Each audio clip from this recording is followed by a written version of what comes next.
AVC, la France à la pointe de l'innovation avec l'INSERM, CNRS et BALT qui s'associent autour de projets académiques.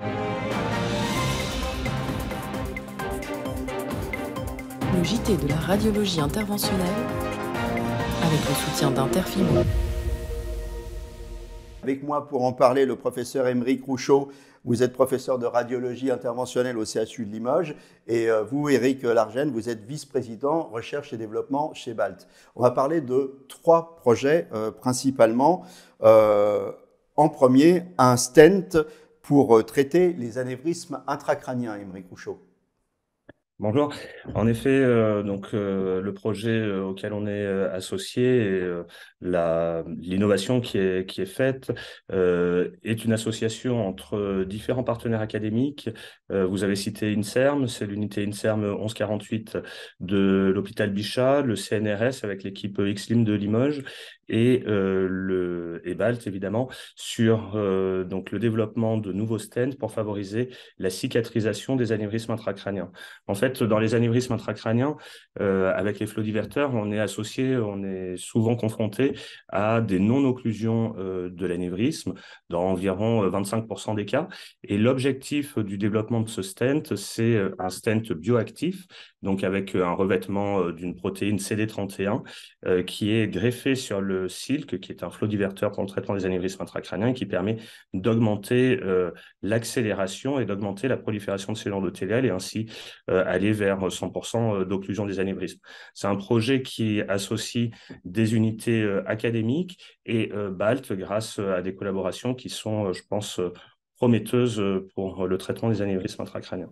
Deuxième projet présenté, le Stent Retriever. Celui-là, vous avez été moins associé au projet, mais vous pouvez nous en parler quand même. Alors pour le projet Stent Retriever, c'est dans le cadre du RHU Booster, effectivement, pour lequel je ne suis pas à l'initiative du projet, mais qui associe différents partenaires. À nouveau, l'INSERM 1148, la Fondation Rothschild.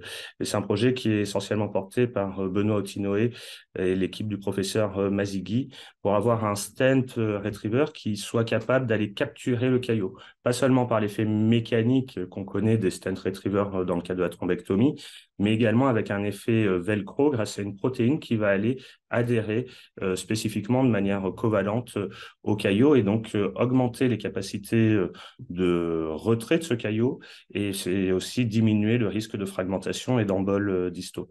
Donc à nouveau un projet avec un dispositif bioactif en partenariat avec des laboratoires académiques pour aller du laboratoire jusqu'au patient. Troisième projet, Cicacoil. Cicacoil qui favorise la cicatrisation notamment. Cicacoil, les coils cicatrisants, effectivement, à nouveau pour le traitement des anévrismes intracrâniens, où le traitement de référence sont les coils, avec un effet qui est actuellement purement mécanique. D'aller boucher un anévrisme ou tout vaisseau avec des coils, qui sont des dispositifs métalliques.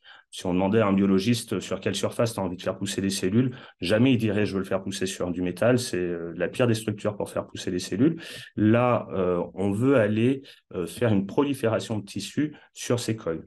Donc pour favoriser cette prolifération et éviter la recanalisation des anévrismes, on a, grâce au partenariat avec l'INSERM à nouveau, le CEA de Saclay, identifié une protéine qui est le fucoïdane, un polysaccharide issu d'algues qui sont cultivées en Bretagne. Ce fucoïdane, en fait, a la capacité d'attirer les facteurs de croissance, donc de greffer le fucoïdane sur les coils, on attire les facteurs de croissance au niveau du site de l'anévrisme pour recruter des cellules endothéliales, des cellules mésenchymateuses, des cellules musculaires lisses, l'ensemble des cellules en fait qui sont impliquées dans la cicatrisation des anévrismes. On a montré grâce à différentes études précliniques une nette amélioration de la cicatrisation histologique des anévrismes et ce partenariat grâce aussi à l'association avec BALT nous permet d'aller vers une application clinique, on l'espère, dans un futur proche. Alors, Éric Largène, on vient de voir trois projets extrêmement innovants, fruits de collaboration académique entre votre société et des chercheurs. Comment ça marche? Alors nous, effectivement, ces trois projets sont extrêmement importants pour nous, hein, puisque ça nous fait vraiment passer au 21e siècle. BALT, en tant que fabricante dispositifs médicaux dans le domaine de la neuroradiologie interventionnelle.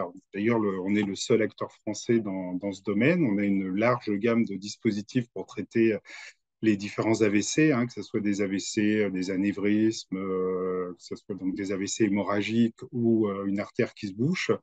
Mais tous nos dispositifs aujourd'hui, qui sont sur le marché pour certains depuis de nombreuses années, ne sont pas actifs en fait. Ils sont inertes, ce sont des outils.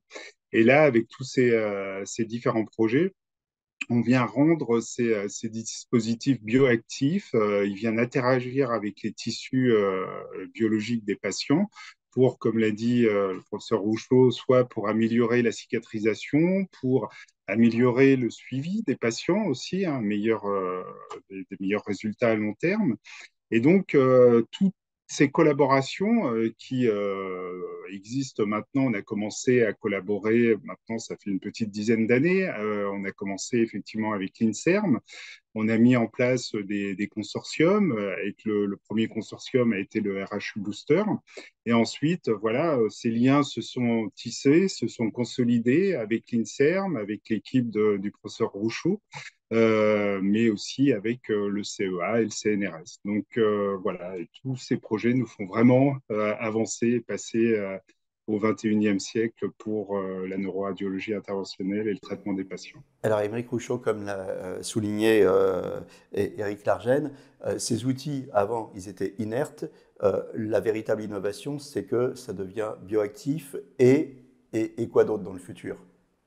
Ça devient bioactif, peut-être, et plus spécifique pour le patient aussi.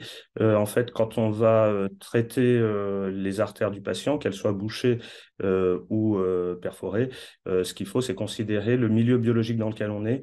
Et les dispositifs d'aujourd'hui, effectivement, sont purement inertes.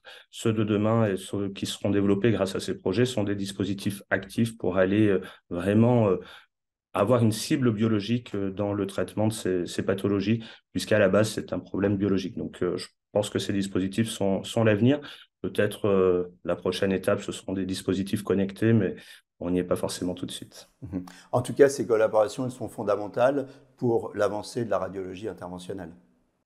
Et ce sont des avancées qui sont, je pense, fondamentales. Les collaborations qui sont mises en place aussi sont fondamentales. Elles sont issues de la recherche française.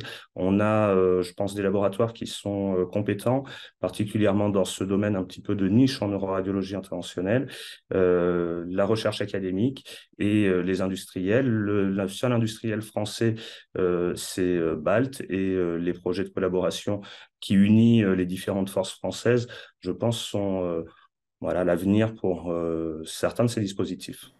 Du point de vue purement industriel, ces collaborations, elles sont également fondamentales pour exister sur le marché et pour le rayonnement de l'industrie française. Éric Largène. Oui, exactement, puisque nos concurrents sont essentiellement des gros groupes américains, et pour continuer à exister, il faut innover.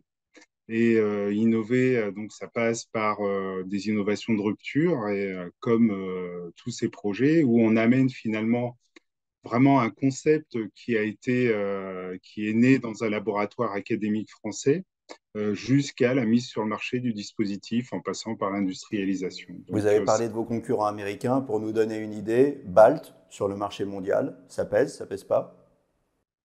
Oui, alors BALT pèse, puisque BALT est une entreprise qui existe depuis 1977, donc il y a quand même une empreinte de BALT sur le marché mondial, donc il y a quand même déjà un rayonnement de la société, mais on est en taille tout petit par rapport à ces grosses structures américaines, mais on est quand même visible. Donc, d'où la nécessité d'être très très innovant quand on est petit. Si on ne veut pas mourir, il faut innover. Je vous remercie, messieurs, et je vous dis à très bientôt.